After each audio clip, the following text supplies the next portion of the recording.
সকলকে স্বাগত জানাই আপনাদের প্রিয় ইউটিউব চ্যানেল স্টাডি বাংলা 24/7 আজকের ভিডিওতে Tripura university education pass second semester back paper স্টুডেন্টদের জন্য আপনাদের 10 মার্কের কিছু গুরুত্বপূর্ণ কোয়েশ্চেন নিয়ে আলোচনা করব।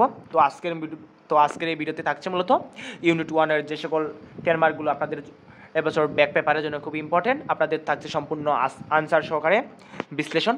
তো আপনাদের উদ্দেশ্যে বলবো আপনারা ভিডিওটি শেষ পর্যন্ত দেখবেন, কারণ আপনাদের এই ভিডিওর মধ্যে যে সকল কন্টেন্ট রাখা হয়েছে সেগুলো হয়তো বিভিন্ন হাতে লেখা, তো সেগুলোকে বুঝতে আপনাদের অসুবিধা হতে পারে। আপনারা ভিডিওটি পুরোভাবে দেখে তারপর আপনারা পিডিএফগুলো ডাউনলোড করতে পারবেন।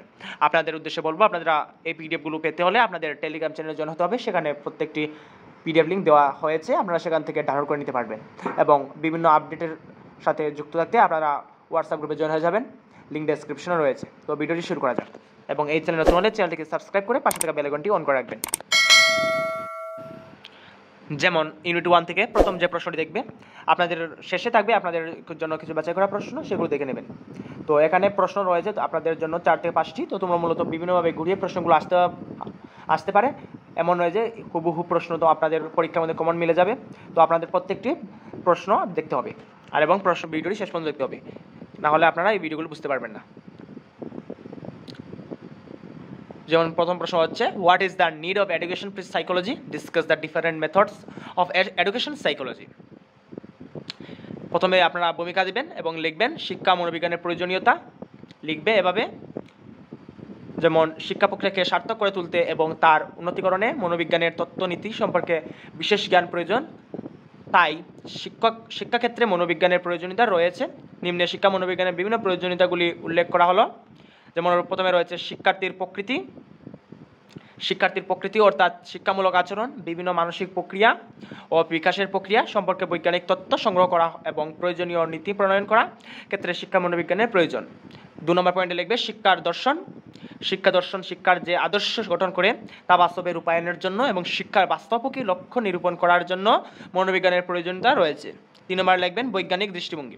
শিক্ষা মনোবিজ্ঞানের ধারা শিক্ষাক্ষেত্রে যে কোনো সমস্যার সমাধানের বৈজ্ঞানিক দৃষ্টিভঙ্গি গ্রহণ করা যায়। 4 নম্বরের পয়েন্ট লিখবেন অভিযোজন সহায়তা করে। শিক্ষা মনোবিজ্ঞান শিক্ষার্থীদের নৈবভিত্তিকভাবে বিশ্লেষণ করে তাদের সমাজের সঙ্গে অভিযোজনের সহায়তা করে। 5 নম্বরের পয়েন্টে লিখবেন সঠিক মূল্যায়ন। শিক্ষক যাতে তার নিজের কাজ ও শিক্ষার্থীর প্রক্রিয়া সঠিক মূল্যায়ন করতে পারেন সে বিষয়ে শিক্ষা মনোবিজ্ঞান সহায়তা করে। 6 নম্বর পয়েন্টে লিখবেন নতুন শিক্ষা কৌশল। নতুন শিক্ষার কৌশল নির্ধারণ, বিভিন্ন নির্দেশমূলক কর্মসূচি তৈরি, শিক্ষা পরিকল্পনা রচনা, সময় তালিকা প্রস্তুতি, মানসিক চিকিৎসামূলক পদ্ধতি নির্ণয় ইত্যাদি দ্বারা শিক্ষক ও শিক্ষার্থীর সঙ্গে সম্পর্কিত ব্যক্তিদের সহায়তা করে শিক্ষা মনোবিজ্ঞান। তারপরে লিখবেন শিক্ষা মনোবিজ্ঞানের পদ্ধতিসমূহ। শিক্ষা মনোবিজ্ঞানের পদ্ধতি আধুনিক কালে শিক্ষা মনোবিজ্ঞান একটি পৃথক জ্ঞানের ক্ষেত্র হিসাবে নিজস্ব কিছু অনুশীলনের পদ্ধতি আবিষ্কৃত করেছে। সেগুলির মাধ্যমে শিক্ষার্থীদের প্রথমে রয়েছে পর্যবেক্ষণ পদ্ধতি। এই পদ্ধতি দ্বারা শিক্ষার্থীদের আচরণকে বিশেষভাবে বিশ্লেষণ করা হয়। শিক্ষাক্ষেত্রে পর্যবেক্ষণ পদ্ধতিতে প্রাপ্ত তথ্য বিশ্লেষণ করে যে ফলপ্রাপ্তি ঘটে তা অনেকটা নির্ভরযোগ্য হয়ে থাকে। তবে এই পদ্ধতি সহজে প্রয়োগ করা গেলেও প্রয়োগের ক্ষেত্রে বিভিন্ন ভিত্তিক পরিকল্পনা থাকা একান্ত বাঞ্ছনীয়। তাহলে 2 নম্বর পয়েন্টে লিখবেন পরীক্ষামূলক পদ্ধতি। একাধিক প্রকল্পের যাচাইয়ের জন্য উচ্চমানের গবেষণামূলক পদ্ধতি হলো পরীক্ষামূলক পদ্ধতি। এই পদ্ধতিতে কোনো বিষয়ে উপর পরীক্ষা চালিয়ে গবেষক শিক্ষাগণ লক্ষ্য নির্ধারণ ও মূল্যায়ন করে থাকেন। 3 নম্বর লিখবেন বিশেষ পদ্ধতি।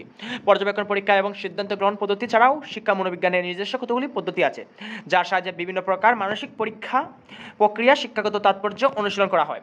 4 নম্বর লিখবেন অন্তদর্শনে কোনো ব্যক্তি নিজেকে পর্যবেক্ষণ করতে পারে, সে ব্যক্তিগতভাবে তার অনুভূতি ও মানসিক প্রক্রিয়াগুলিকে পরীক্ষা করতে পারে।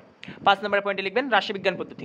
রাশিবিজ্ঞানের বিভিন্ন পদ্ধতি শিক্ষা মনোবিজ্ঞানের অন্তর্গত। পরীক্ষার জন্য তথ্য সংগ্রহ ও তার বিশ্লেষণ প্রভৃতি ক্ষেত্রে রাশিবিজ্ঞানের সহায়তা নেওয়া হয়। 6 নম্বর রয়েছে চিকিৎসামূলক পদ্ধতি। চিকিৎসামূলক পদ্ধতিতে শিক্ষার্থীর ব্যক্তিগত সমস্যার অনুশীলন করা ছাড়াও পারস্পরিক ক্ষেত্র দ্বারা প্রভাবিত সমস্যাগুলির পুঙ্খানুপুঙ্খিকভাবে অনুশীলন করা হয়। এবং শেষে উপসংহার লিখতে বলবেন না। আপনাদের প্রথমে প্রশ্নের শুরুতে আনসারের ভূমিকা এবং শেষে উপসংহার অবশ্যই লিখতে হবে এডুকেশন সাবজেক্টে। যেমন রয়েছে উপরের আলোচনা থেকে বলা যায় যে উল্লেখিত শিক্ষা মনোবিজ্ঞানের পদ্ধতিগুলো শিক্ষার্থীদের বিভিন্ন আচরণের বিশ্লেষণ, নিয়ন্ত্রণ, তথ্য সংগ্রহণ, আচরণের মধ্যে তুলনা করা এবং শিক্ষার্থীদের আচরণ বুঝতে এবং সংশোধন করতে শিক্ষককে সহায়তা করে। তো এই ছিল আপনাদের প্রথম যে আনসারটি, তার সম্পূর্ণ বিশ্লেষণ। আপনারা হয়তো এই প্রশ্নটি আগের শেখা রয়েছে অথবা এখন শিখবেন। আপনাদের উদ্দেশ্যে বলবো প্রত্যেকটির পিডিএফ লিঙ্ক একসাথে আপনারা টেলিগ্রামে পেয়ে যাবেন। তো আজকের ভিডিওতে এতটুকুই, কারণ এই ভিডিওটি অনেক লম্বা হয়ে যাচ্ছে। পরবর্তী ভিডিওর মধ্যে আছে আপনাদের ইউনিট 1-এর যে সকল আরও নোট রয়েছে সেগুলো, এবং 2 মার্কের কোয়েশ্চেন পেতে আপনারা চ্যানেলটিকে সাবস্ক্রাইব করে রাখবেন। সকলকে ভিডিও দেখার জন্য ধন্যবাদ।